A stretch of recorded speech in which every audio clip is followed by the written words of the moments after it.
People travel to Vienna each year, and as I said before, knock on the door. There's lots of conversation, lots of stuff ends up on LinkedIn, and then everybody goes home and it fizzles out, and it's the same committees who sit on the same boards year in, year out. There's no change, and attitudes don't seem to change in terms of even engaging in discussion with I think they like to use in the business world outside stakeholders. I always imagine there's somebody with a fork with a piece of steak on it, but I really would be interested in, yeah, so we'd like to start the conversation with you talking about what you do and what you've been doing over the years, and how the work that you do, how can we communicate either through you or through other people to the UN to create clear channels of communication with thoughts about cannabis that the UN appear to me don't want to hear.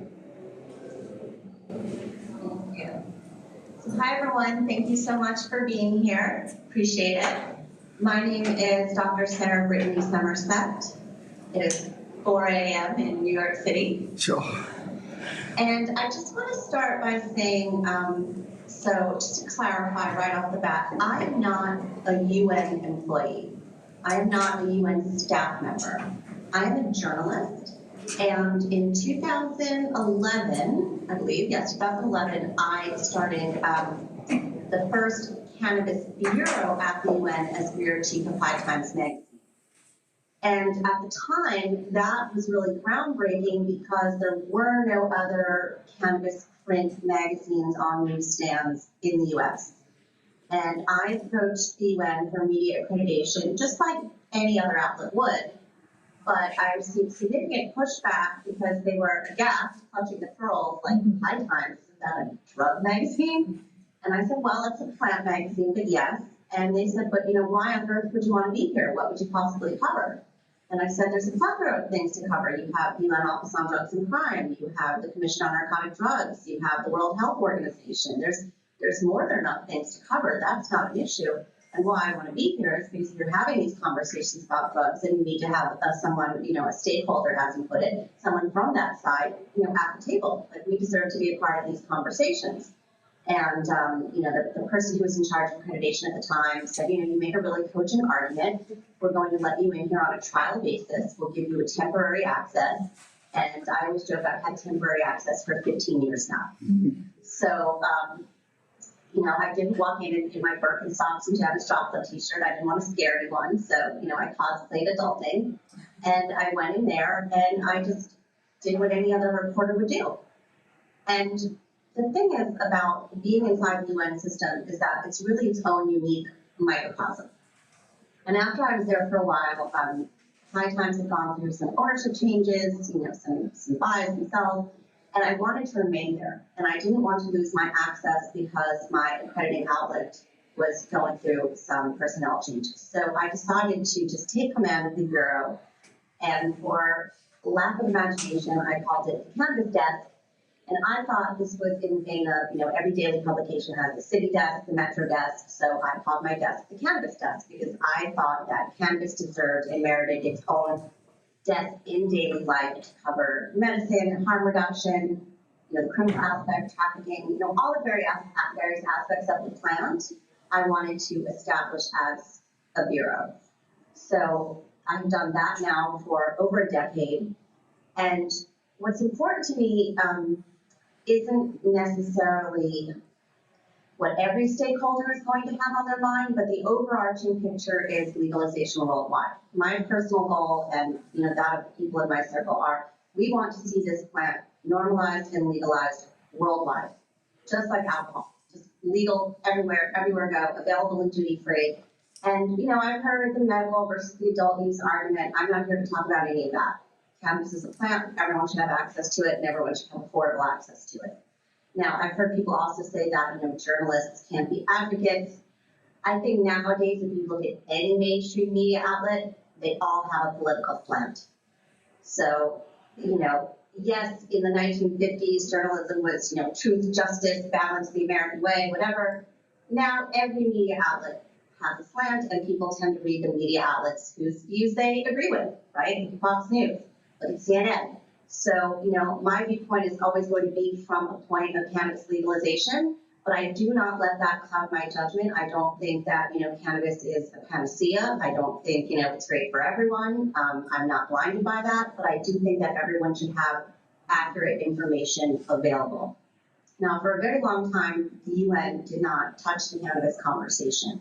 And then little by little, they started opening up to it. I can't say what initially made that change, but I would like to, in my opinion, I attribute that to Secretary General Antonio Gutierrez. Because the previous Secretary General, Ban Ki-moon, was vehemently anti-drugs. And in his mind, cannabis was a drug.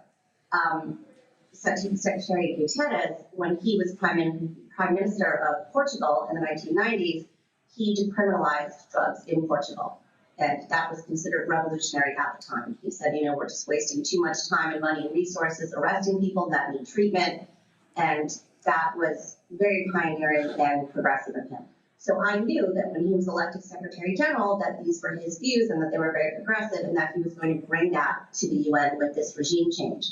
And we noticed that initially when Jamaica legalized medical cannabis, some other member states tried to condemn them, and Secretary General, he put out, for all intents and purposes, a PSA saying, it's time we changed our attitudes about this.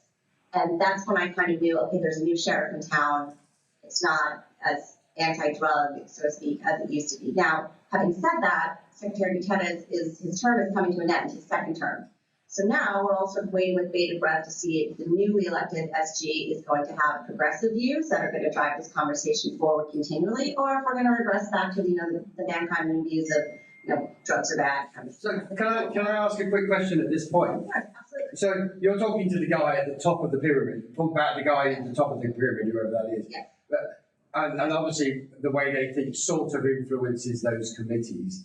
But people like us want to access the individuals on those committees and apply a little bit of pressure to them on the way that they think about what they do. And if you study those individuals, I've got a little presentation here that I'm not going to bring out today, but let's say 80% of them are not really into drugs, if you want, and the other 20% sit on the fence depending on what their government thinks, even though supposedly they're individuals who are academics or whatever, they're not meant to be influenced by the governments, but it's obvious that they are. How do we have a discussion that accesses those individuals who we know are in sitting positions for extended periods of time, to engage them in conversation that isn't within that ecosphere that you spoke about when you started?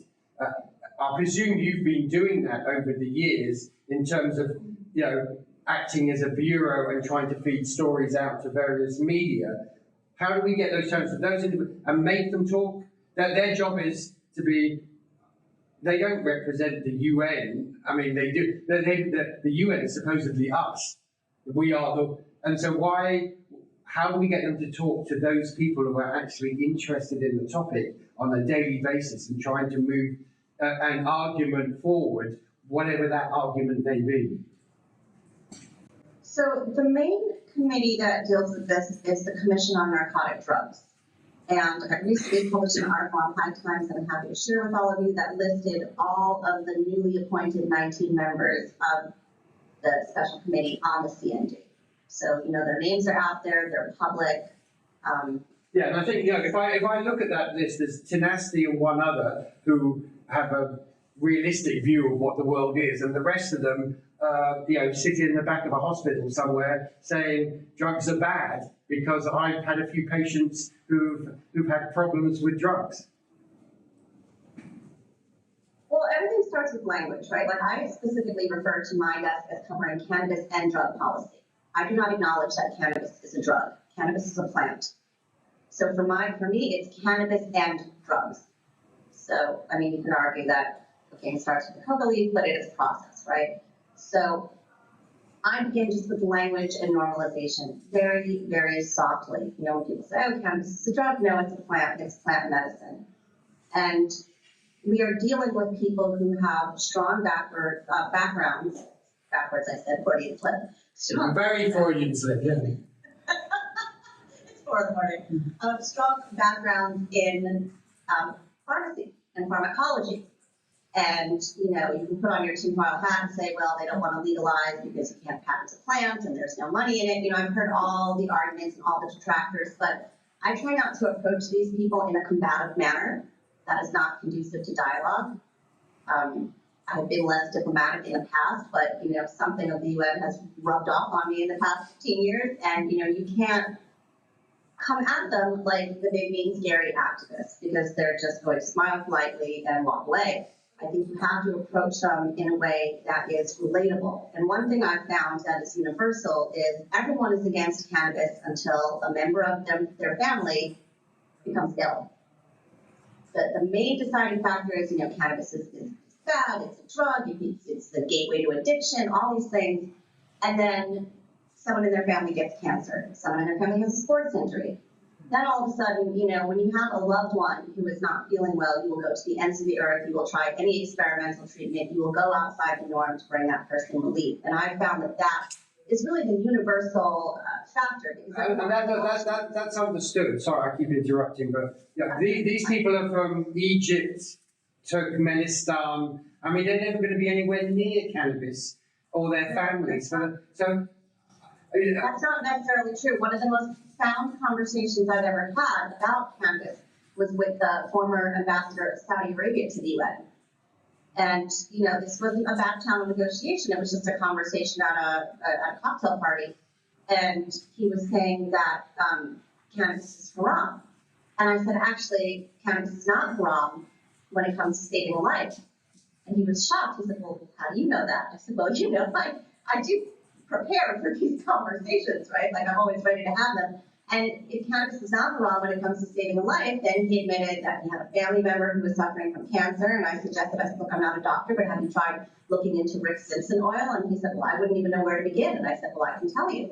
And that's how we began this dialogue. And I thought, if I can have a conversation with someone who represents arguably a repressive regime, then, you know, these are conversations to be had. And you just have to meet people where they're at. So how do we meet them? How do we meet them? Because we can't go to a cocktail party. Well, that might be a little difficult. Yeah.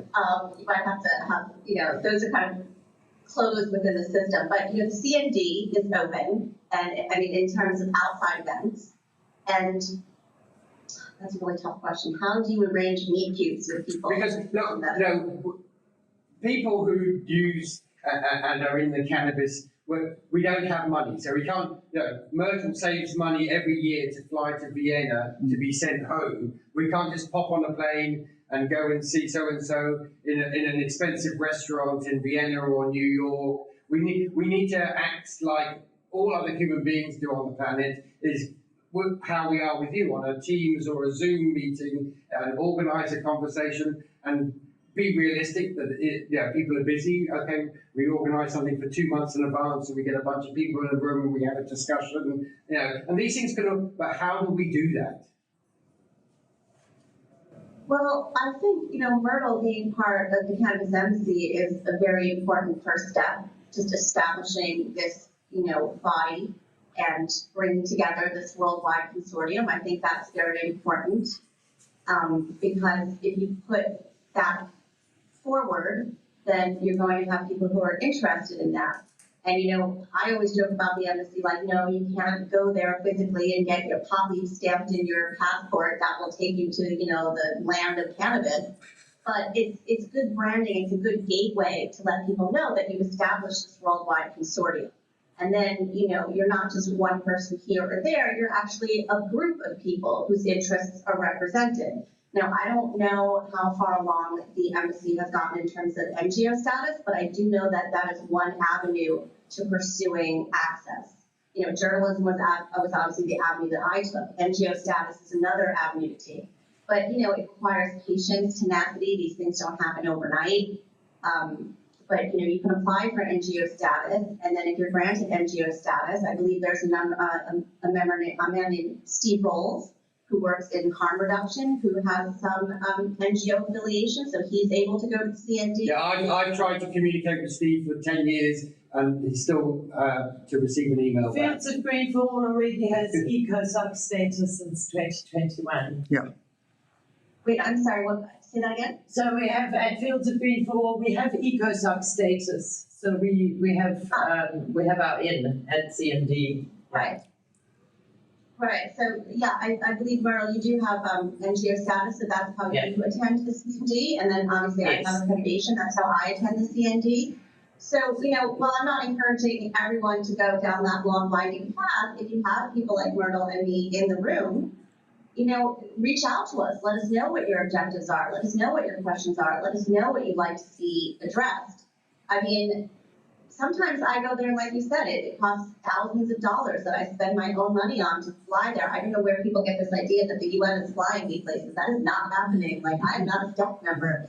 So, I'm on my own dime. I've tried to raise money within the cannabis community, but, raising money within the CPG community is not really viable because, they're worried about bringing products to market, and they're worried about changing legislation in their own hyper-local markets. They're not necessarily so concerned with, the free world. You might have better luck with MSOs because they have international interests, but at the end of the day, you really just have to pull from, private citizens and people who want to see this change in the world. And, raising money is hard. Not everyone's good at asking for money. It can be awkward.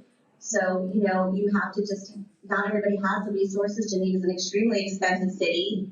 And all of that is valid, and I don't really have a solution or an answer for that. I just know that, I go every year. I don't know how Myrtle and I managed to miss each other this year, but hopefully we'll be more on the same page next year. It really helps present like a united front, and it helps to be presentable.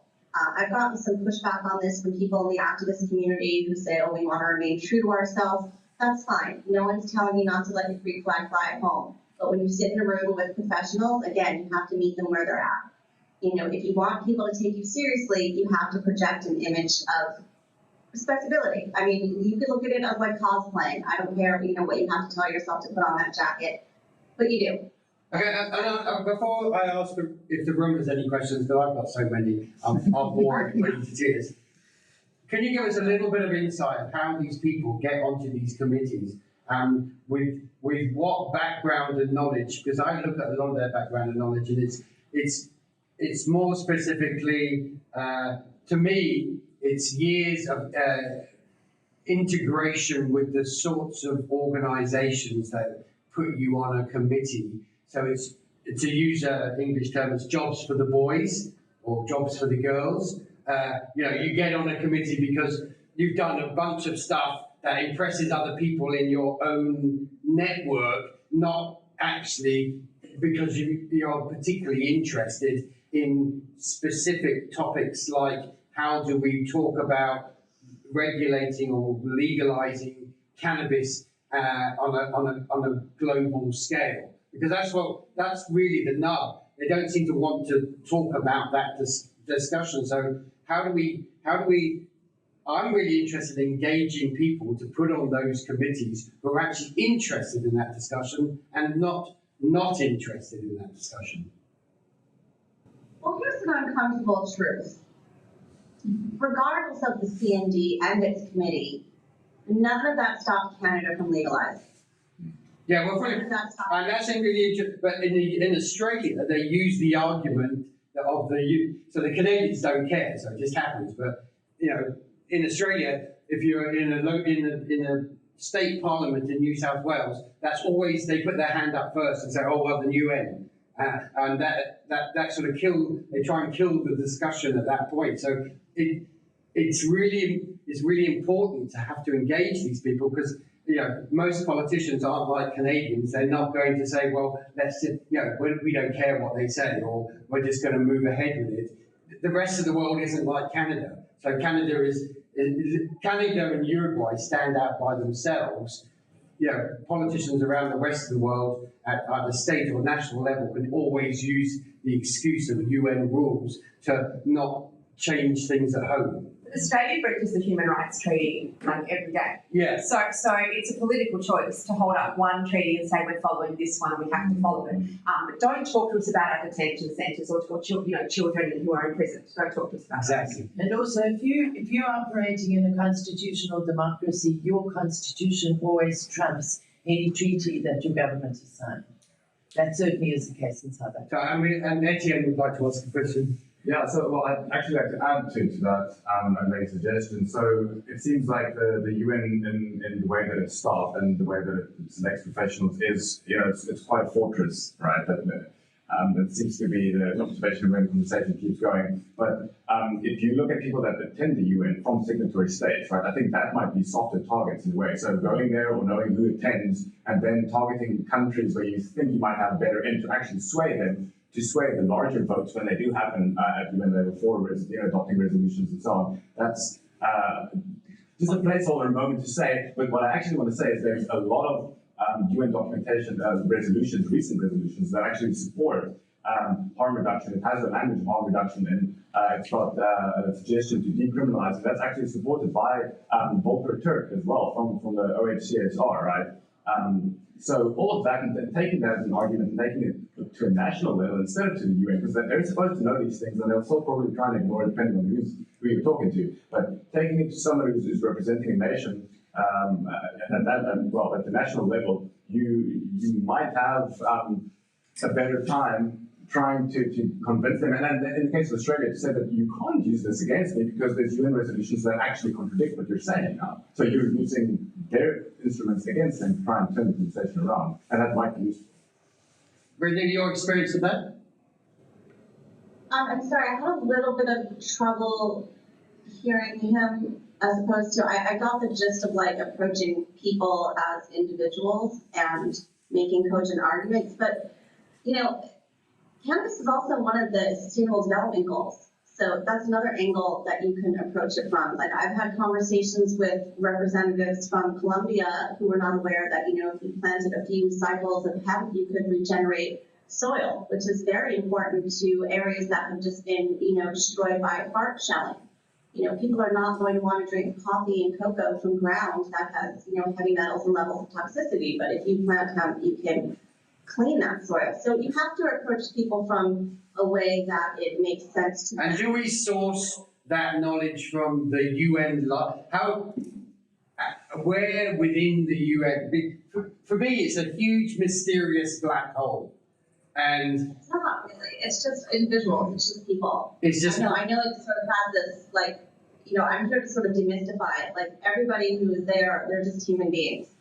I'm not going to lie, there's definitely a hierarchy between, the diplomats and the worker bees, like any office that has office politics. But, it's not an impenetrable fortress. If it were, I would never have been allowed in the first place.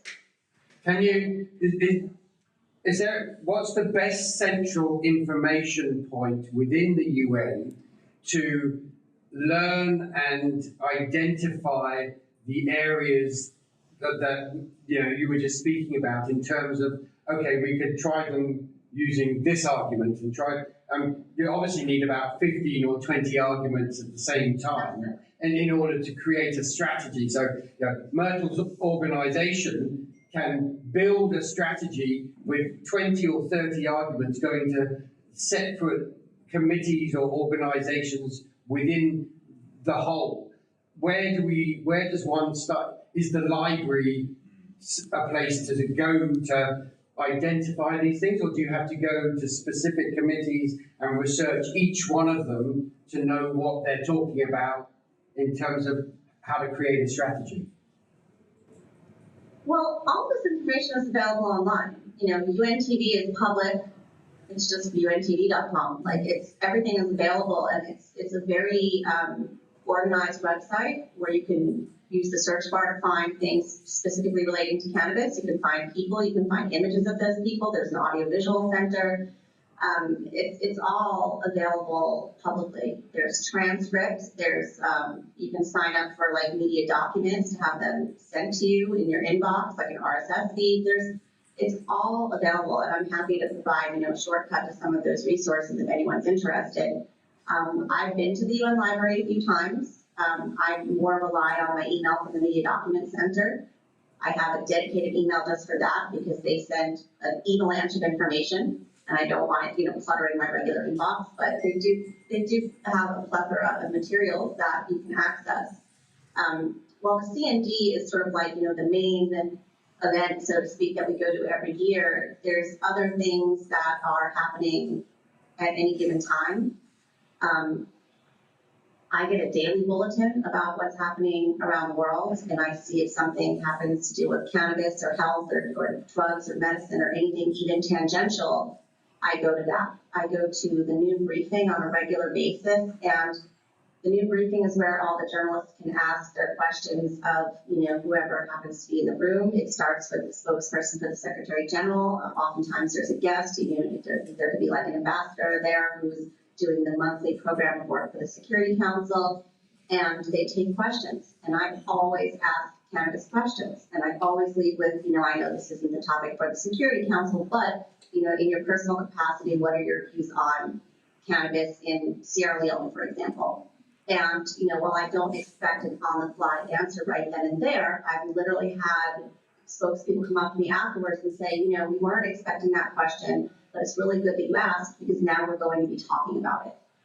So from a journalist point of view, obviously I'd love to get a quote and make an article around it. But from an advocate point of view, even if I'm not given an answer, I know they're going to be discussing a question that they weren't necessarily expecting. I've had the ambassador of Panama tell me that my question was the only one he wasn't expecting. And he opened up and I was quite surprised. He said that Panama had allegedly a very good product called Panama Red.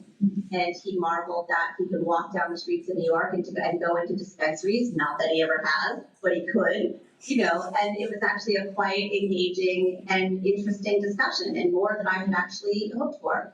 So, you just have to keep at it and be tenacious and just keep asking and keep raising these questions. And you could get a hold of people's emails and email them, and they might not ever write back. They don't always answer me back, but sometimes they do. Sometimes it takes weeks. Nobody wants that. I've tried to ask questions of people in Jamaica and specific questions I had about whether or not they were going to continue to have a waiver on imports for after the hurricane. And, by the time I got an answer whether it was yes or no, they had already said no. So it is kind of frustrating, but you don't ask, you don't get. That's really all I can tell you. There's no magic to it. There's no mystery to it. It's just, you just have to keep trying and you just have to keep asking. It's the same thing when people pitch me as a journalist. Sometimes they follow up with me 7 times. And sometimes I get so annoyed, I'm just like, oh, okay, what is it? And then I finally read it. Sometimes I don't. But, these people are busy. They have their own work to do. And yes, it is very insular and they get elected, right? I mean, it's the same thing with like the Supreme Court. They sit on that board for life and it can be frustrating. But you have to just keep trying. That's all I can say is you just have to keep trying because this is what's important to us. This is what we want. We want worldwide legalization. And Okay, no, well, I want to give Myrtle some time now to talk. To talk about her experience this year. If you want her to see you, yeah. So Myrtle's going to speak. You can't see Myrtle, but she's going to speak to the audience. But I think you can hear her. And I just want her to talk about her experience this year and in prior years, and what she thinks about how we should approach the same problem, and what her answers are as well. Yeah, thanks, Steve. Thanks, Sarah. So when it comes to the UN, as Sarah said, it's quite a mystical behemoth. We always call the International Centre in Vienna, where CND is held every March, we call it Mordor, because it really is. It's this like brutalist concrete structure in the middle of historic Vienna. But I always like to look at it from 2 angles. So you have the institution, that is the United Nations, and you have the people. So the institution is a bit like the South African government, that they tend to work in a bit in silos. So you have a Commission on Narcotic Drugs, which happens every year in Vienna in the first 2 weeks of March. But then you also have 2 more meetings during the year, which are called intersessionals. And those 2 intersessionals happen in July and at the beginning of December. And they are either tidying up the resolutions from March, or they are planning for the resolutions for the coming March. So that's CND, and CND is largely governed by the United Nations Office on Drugs and Crime, which is the UNODC. And then our favorite friend of the International Narcotics Control Bureau, the INCB, the most opaque institution in the world. And then you also have the chair of the CND, who governs the whole process that happens over 5 days. So those are the 3 bodies that control the content of CND every single March. But why I say silos is that you also have the United Nations in Vienna. So then we have, at the apex, we have the Office of the High Commissioner on Human Rights.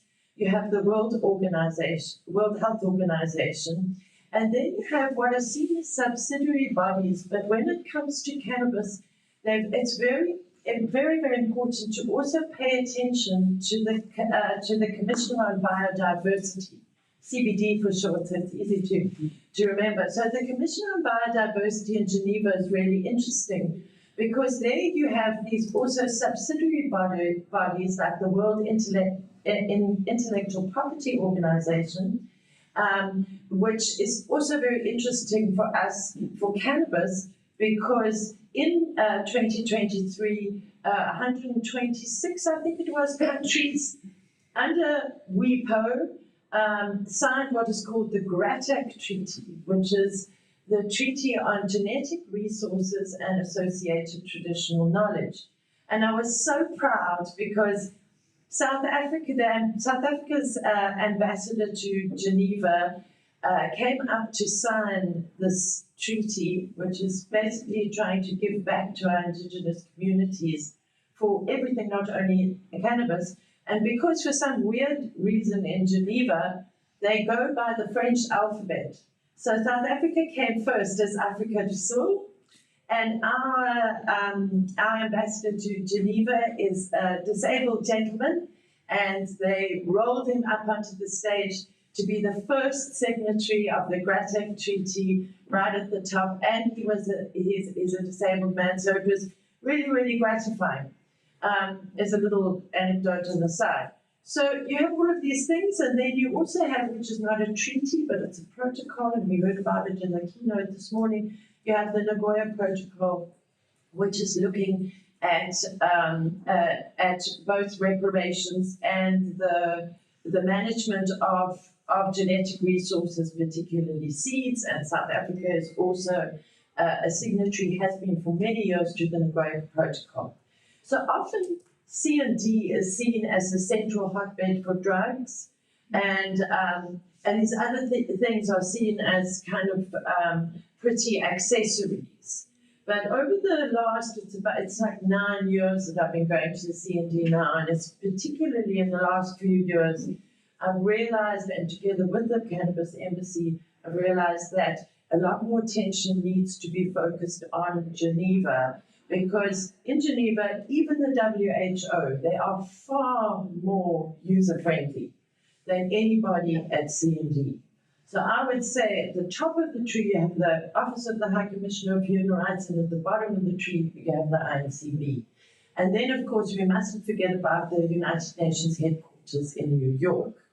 And then there's been this really important and interesting development since 2023, and it was launched at the United Nations office in Kenya, and I was really, really lucky to get some funding to go to Kenya for the Summit of the Future.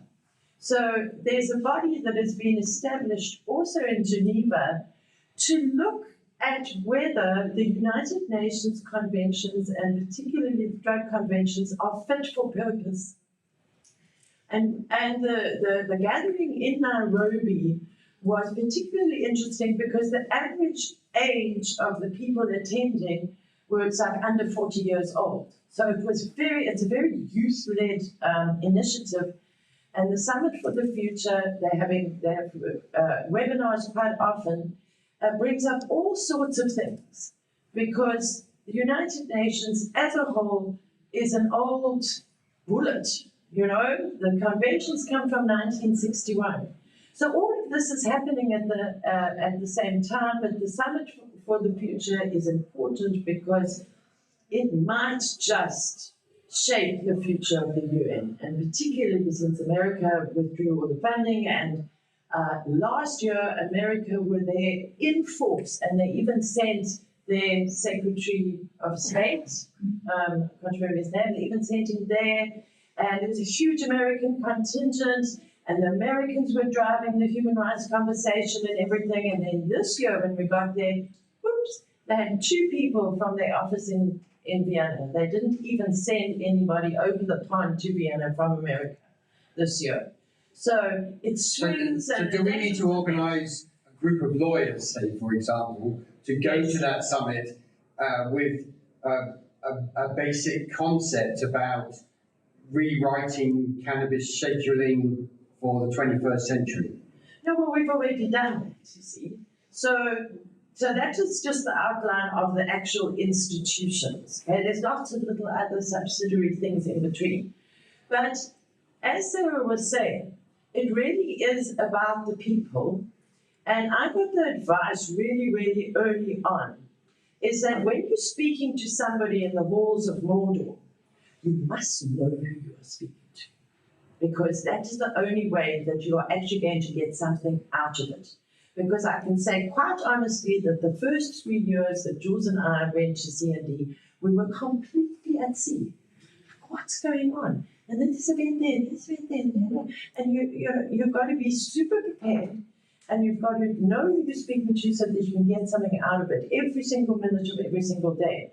So then that brings me to the human side of it, because that is where the value sits. So our story goes back many years, and just a short version is that Jules and I were fishing around for funding back in 2014, and we heard about this organization called OSF, which is the Open Society Foundation, and they have an office in Johannesburg, so we made an appointment, and we met the lady who was the South African director of OSF at the time. And she brought with her to the appointment an interesting guy he's a New Yorker, but he lives in Canada, called Scott Bernstein. Anyway, we sat down and we had a whole little talk and looking for this funding. And she basically turned around and said to us, well, you know, cannabis is kind of a done deal. But then this guy, Scott, said to us, you know what? You really need to join both the Vienna NGO Committee and the New York NGO Committee. And in 2 years' time, in 2016, there's the most important drug conference ever coming up in New York. Get yourselves there. So off we went to New York for UNGAS, which was the United Nations General Assembly special session on drugs. And again, we were all at sea. But there we were watching this guy who was following us. This is really creepy. Like everywhere we go, there's this oak, you know. So we went over and said, "Oh, hello, we Myrtle, Jules from South Africa," and everything. He says, "Oh, hello, I'm Michael Krawitz from the Veterans Action Council." I said to him, "Are you following us?" He says, "Yes, I'm stalking you because what are you doing on my cannabis territory?" And Michael Krawitz has been working at the UN as very much a lone soldier since about 1996. And I actually had a long conversation with him the other day about this presentation and how to tackle this vast thing. Anyway, we did UNGAS, and then we went to C&D the following year for the first time in 2017. And that's really where we were only formally constituted in 2023, but that's really where the Cannabis Embassy was born. And in that first year in 2017, there were 6 of us at C&D. And this year, and we were basically from 3 countries. We were some from America, some from Czech Republic, and us from South Africa. This year, the Cannabis Embassy was over 50 people from 15 different countries. And we really are a ragtag association of grassroots cannabis movements. Because what we realized over the years in C&D is that certainly is governed when it comes to cannabis by grass tops cannabis movements. And that is your Transnational Institute, your IDPC, International Drug Policy Consortium, and the guys who are staffed by PhDs with big funding from places like OSF. And they really drive the conversation, and they've got a lot of resources which are very, very handy. So we are members of these various grass tops organizations, but what we realized was that there was no ventilation for the issue for the grassroots, and particularly Indigenous and previously disadvantaged communities. So how do you get this message across? So you apply for ECOSOC status, which is the special consultative status with the United Nations Economic and Social Council. So we applied as soon as after the first C&D we applied, and that was in 2017. Eventually in October 2021, we got granted our ECOSOC status. It's not something that they hand out readily, although there are over 200 of us around the world who have this status. And what that allows you to do at C&D is to hold side events. So I'm not sure, Sarah, why we didn't see you at our side event this year, but I'm sorry to have missed you. But so every year since 2022, we've been doing these side events, and we try to make it like really contentious issues. So we've done cannabis in Africa. This year we did policing, because we're doing our police reform project. And we've done various topics over the years. And what we find is that the room is always packed. Because although back in 2014 we were told that cannabis is a done deal, there are so many little things that need to be sorted out. So that's a human aspect of it. It's absolutely impossible for me to describe to you in the minutiae everything that happens at the UN, but I really do believe in it as a mission. It's not easy. It's really not easy, because upstairs in the sort of hallowed halls, you will have diametrically opposed opinions with, say, somebody from Saudi Arabia or somebody from Turkey or somewhere like that.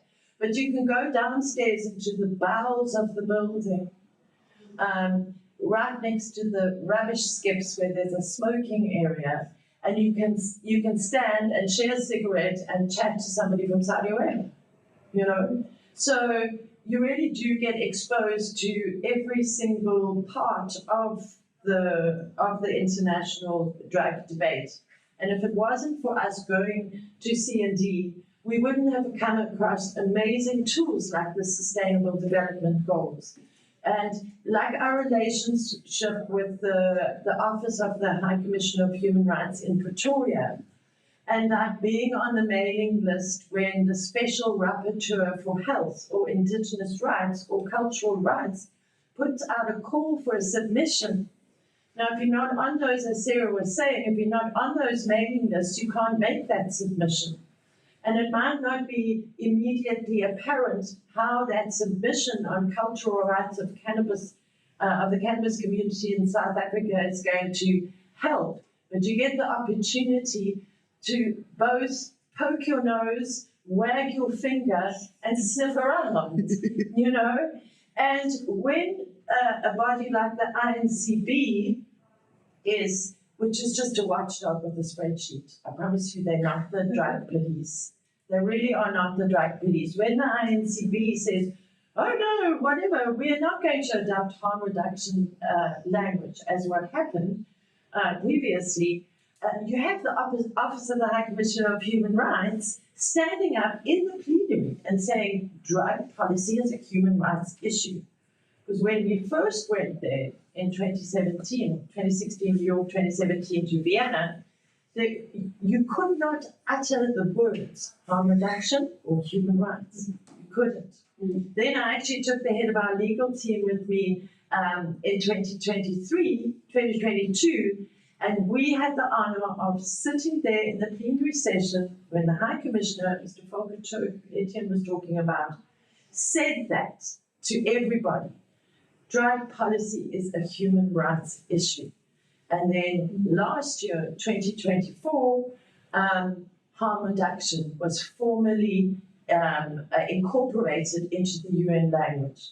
Now, that might seem like nothing to all of us who are working at grassroots, but that language, as Daryl is always bashing on about, that language is super important, and I see it as a huge victory that human rights and harm reduction have been incorporated into international drug policy, and the issues of the Sustainable Development Goals. And that's why we put in a submission to the Rapporteur on Cultural Rights, because, you know, the Sustainable Development Goals are up for review in 2030, and we want to expand those goals to include a goal on Indigenous and cultural rights, because there's nothing like that in the Sustainable Development Goals yet.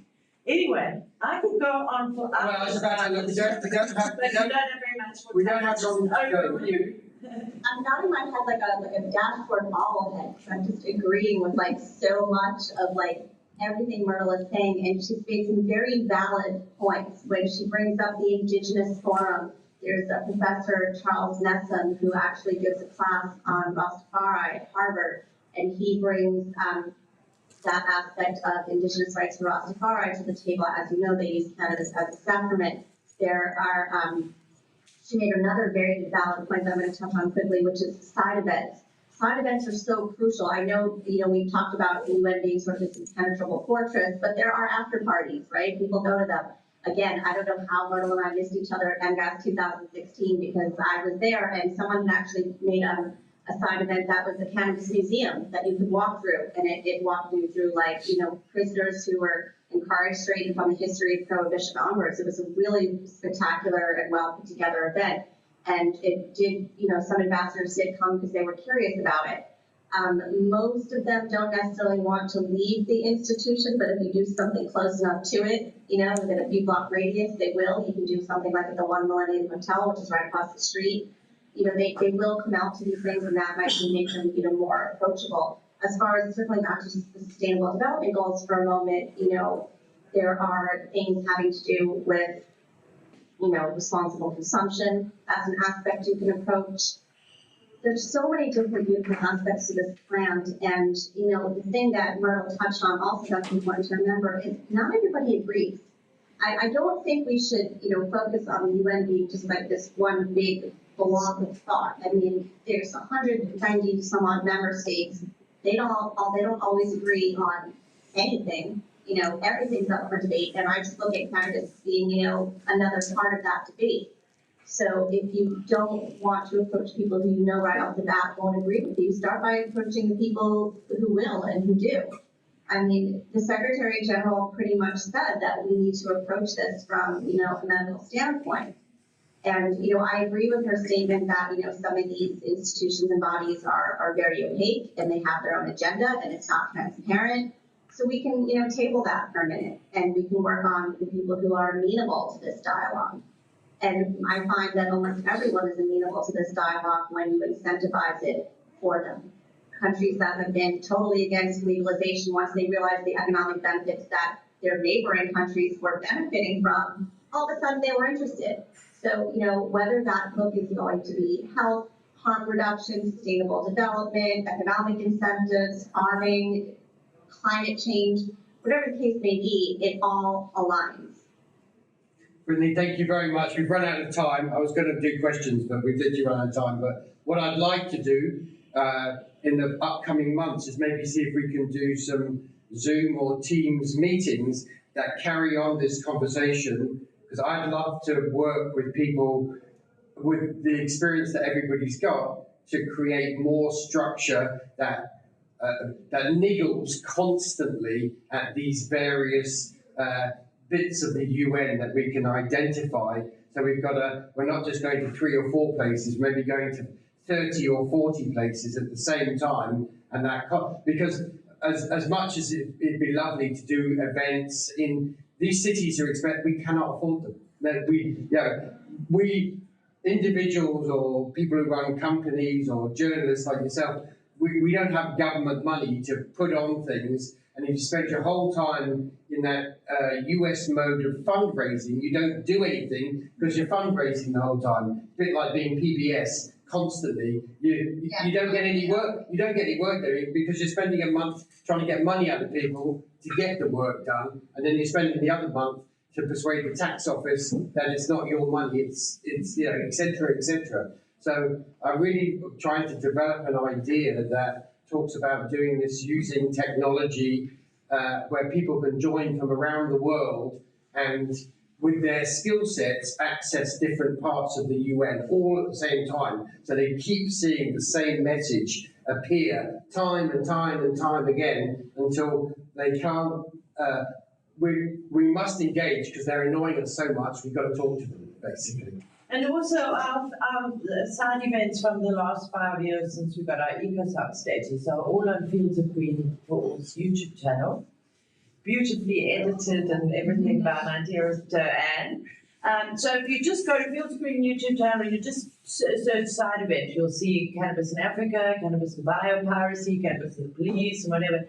Each one that we've done every year, and then there's also we also record some of the other embassy people's side events there. So, and they're short. They're 40 minutes. The events very short to the point. And we've had some amazing experts in the room over the years, and we always live stream our side event from the US. So if you follow Fields Green, first 2 weeks of March, you can always tune into our side events, and we make little videos every day and. Just trying to sort of demystify it. I still sometimes say, well, why do we do this again? That's why we do it. Oh, that's why we do it. Because Vienna is literally one of the most expensive cities in the world. It is 120 rand for a cup of coffee. Yeah.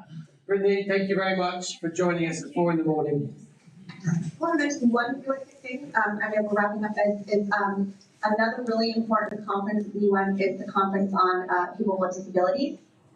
And in terms of patient access, that's another viable avenue. Thank you. Nice to see you. Okay, thanks for getting up so early in the morning.